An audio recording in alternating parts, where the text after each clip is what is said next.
Some people appear to have known the imminent future on that fateful day. FEMA had arrived in New York on Monday night, ready for a bioterror drill. Spokesman Tom Kenny to Dan Rather.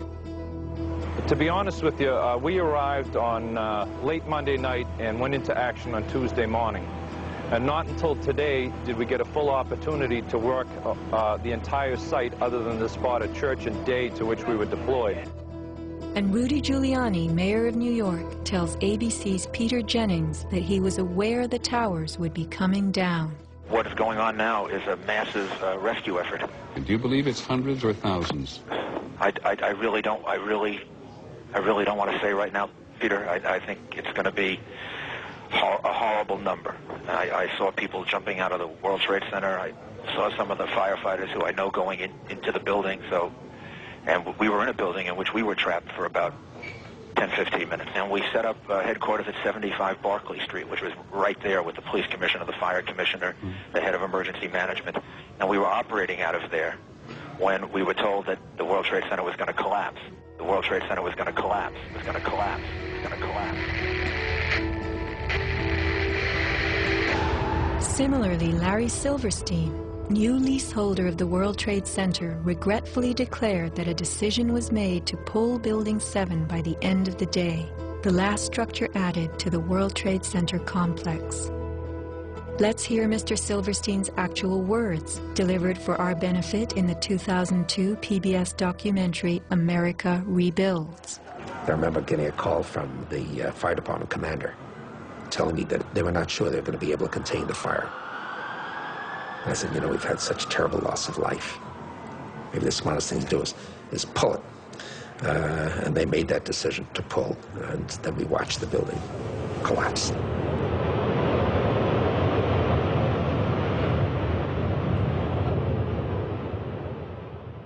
Blast, shoot, blow, and pull are terms used in the demolition industry to refer to bringing down buildings, bridges, and other structures. Because I actually blew the hospital down that I was born in. Originally, we had figured to shoot it, let it drop straight down. Then, watch Demolition Dynamics attempt a big blast.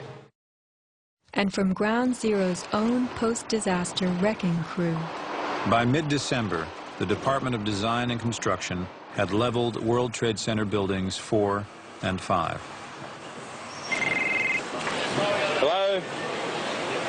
Oh, we're getting ready to pull building 6.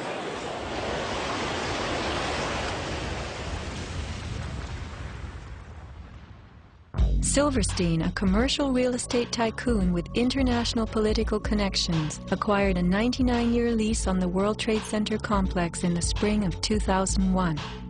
Throughout the summer, he reworked the insurance policies on his new property, making sure that it was covered for acts of terrorism.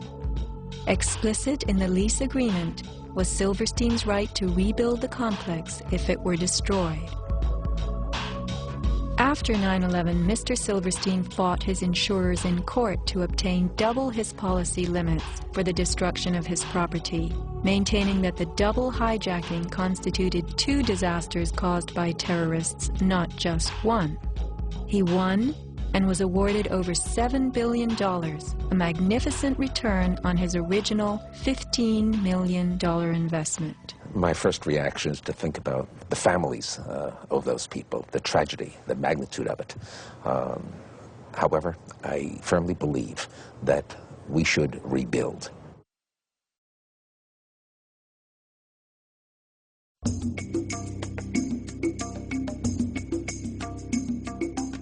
Just in the last few seconds, another building, building number 7, one of the buildings in support of the World Trade Center towers, has collapsed. World Trade 7, functioning as the command center for the complex, housed giant diesel backup and oxygen systems, the mayor's protected emergency bunker, and offices for the CIA, Secret Service, Department of Defense, and Securities and Exchange Commission. Its other tenants were insurance companies, brokerages, and banks. No plane hit Building 7, but at 5:20 p.m. on September 11th, it collapsed in a heap on the ground. Some damage to Building 7 is said to have been caused by debris from Tower 1.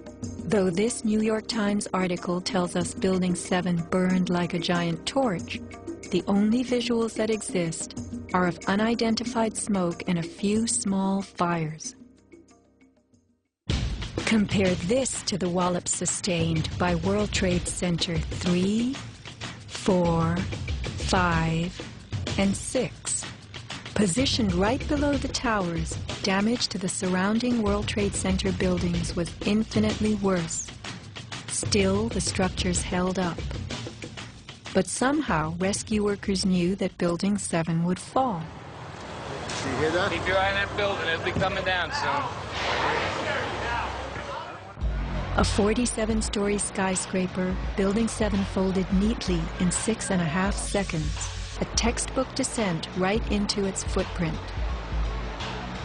Silverstein Properties now tells us that its owner was referring to the team of firefighters inside the building when he spoke of the decision to pulling the firemen out of harm's way.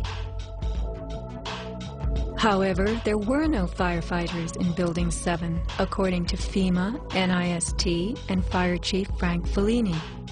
They were ordered out at 11:30 that morning. 6 hours later, the building came down. You know, we heard this sound that sounded like a clap of thunder.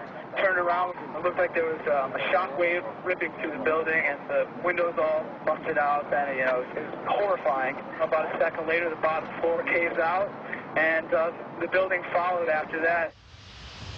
Radio host Alex Jones notes the mark of a classic implosion. This is a photo taken 1 second into Building 7's collapse. Notice the crimp. If we look at other controlled demolitions, we see that they first blow one of the central columns so the building falls in on itself. If you don't do this, the building falls outward and can damage surrounding structures. Building 7 had a classic crimp or wedge. Its central column was blown out first, so it didn't structurally damage buildings just a few feet away from it. Remember the mayor's emergency bunker? Ensconced on the 23rd floor of Building 7, it was retrofitted with superglass, water, oxygen, and its own generator. But Mayor Giuliani chose to find emergency shelter elsewhere on September 11th. Why Building 7? Even the media and its experts were confused. The History Channel interviews structural engineer Ramon Gilsans, who points out the obvious crimp and even speaks of the implosion. Engineers are not just focusing on the Twin Towers. The most disturbing structural event was not that the Twin Towers fell, but that Tower 7, ignited by flying debris, fell due to fire alone. Building 7 was a steel frame building, and is the first steel frame building that has collapsed due to fire. The failure of the building was an implosion, so it failed completely different than Towers 1 and 2, in which the floors failed first. Why Building 7? Let's ask the question again. As the WTC Command Center, was it the hub for the 9/11 plan? Also, in 6.5 seconds, lost forever were thousands of SEC case files on corporate fraud, including those relating to the notorious activities of giants WorldCom and Enron. A few indictments for stock fraud, but what of the $70 billion California electricity swindle? It disappeared.